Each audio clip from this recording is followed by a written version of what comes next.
For many families today, adulthood doesn't look the way it used to. The reality is that more young people are living at home for longer, and not by choice, but by necessity.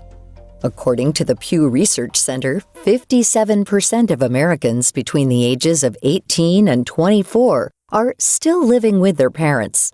That's more than double the share from the 1960s. This is often called a failure to launch, but with housing and living costs outpacing pay, many young adults simply can't afford to live on their own. Parents step in to help, but that support can sometimes become complicated. One expert on the topic is Blad Klontz, a financial psychologist who helps families navigate certain financial and emotional complexities. In many ways, money is attached to everything that really matters in life. It's love and security and creativity and exploration. And the idea of that I'm going to limit the amount of love that I show my child is counterintuitive for many of us.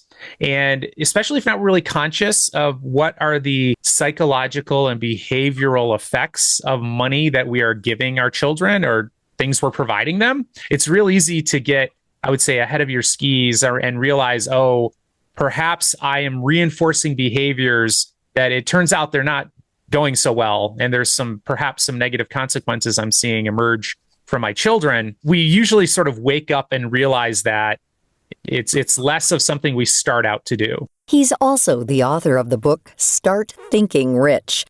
He says living together in this day and age isn't the problem and shouldn't be seen as a sign of falling behind. In much of the world, many intergenerational families live in the same house to save money and spread out childcare and caregiving responsibilities. We can feel like a failure if we're, 22 and we don't have our own apartment. And I just want people to challenge that mindset. Like maybe you're better off getting 2 or 3 or 4 roommates. You can dramatically decrease your number one expense. And maybe you're related to those roommates. I don't know. And maybe that's okay. I think it's really important, regardless of the situation, that you're contributing to the household. But I think it's not a bad time to re-examine some of the assumptions we make about what we should be doing. Living at home can be a practical solution. But problems tend to start when expectations are left unsaid, when it's unclear whether this is a short-term arrangement or a merging of households, and what the long-term plan actually is.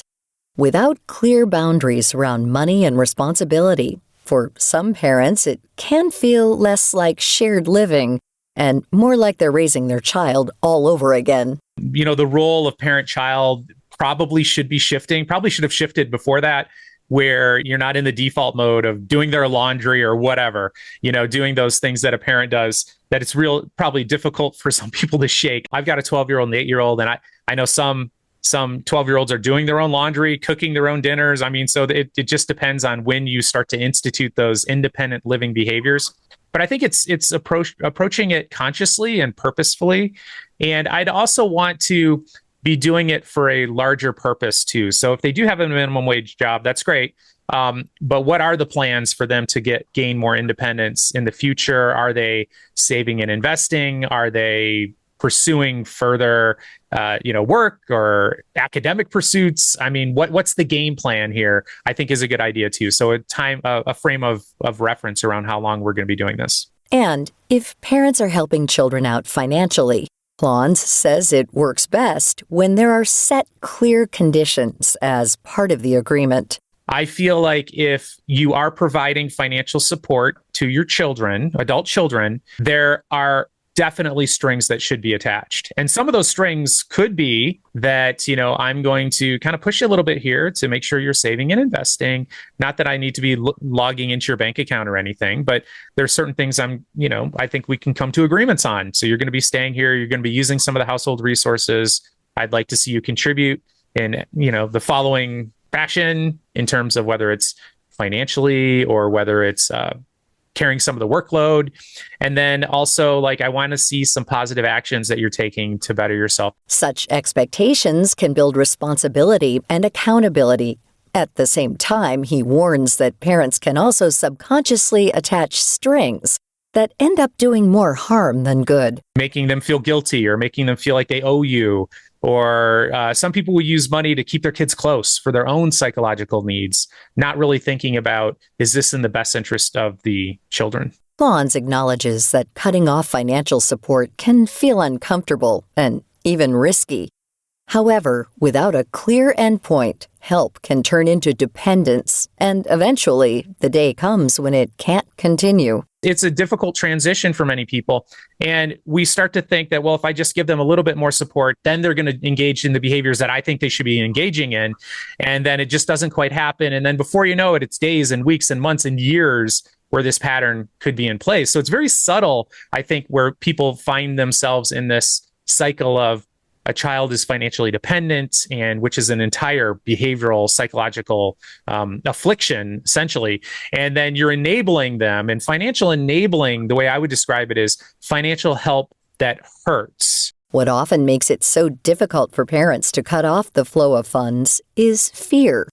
Fear that their child might end up destitute, unhoused, or worse. I would even frame it more emotional and catastrophic terms, because the ultimate fear is that if I am not providing a certain level of financial support, this child is going to die. And parents will do anything to keep that from happening, of course. It's the worst possible scenario in life for a parent to even consider. And so that's where it can become really challenging, because in more extreme circumstances, as you mentioned, when someone has a serious mental health issue or even a substance abuse issue, it's real easy from the sideline to say, hey, stop giving them money. They're using that to sort of support a lifestyle of not working, or perhaps even using the money for drugs or alcohol. It's real easy on the outside to say, oh yeah, just cut it off. But when it comes to being a parent, the fear is that if I do that, they're going to die. Even if there are extenuating circumstances, Klontz says that under no circumstance should parents ever dip into their retirement savings to help their adult child. Doing so can lead to serious long-term consequences. The last thing that they would really want is for you to not be able to retire. Or, what's the plan here? You give them all the money. So is then I would expect then the expectation is, so therefore, since I can't retire on my own, you're going to have to financially support me when I'm older. If I'm going to be giving you that money now, you have to financially support me. And I think that's a terrible burden to put on your child. So yeah, don't take any money out of your retirement to support them, because essentially they're going to have to support you then. Even as the risks become clear, these patterns are often rooted in good intentions. When families find themselves in a cycle of financial dependence, it's not a personal failure, but a dynamic that can develop slowly and invisibly.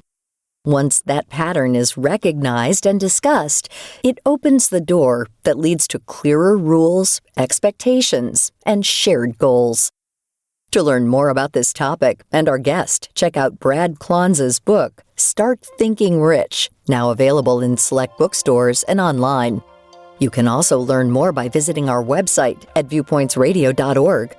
For more behind the scenes and to support our show, follow us at Viewpoints Radio on Instagram, X, and Facebook. This segment was written and produced by Polly Hansen. Our executive producer is Amira Zaveri. Our studio manager is Jay Silvers. I'm Marty Peterson.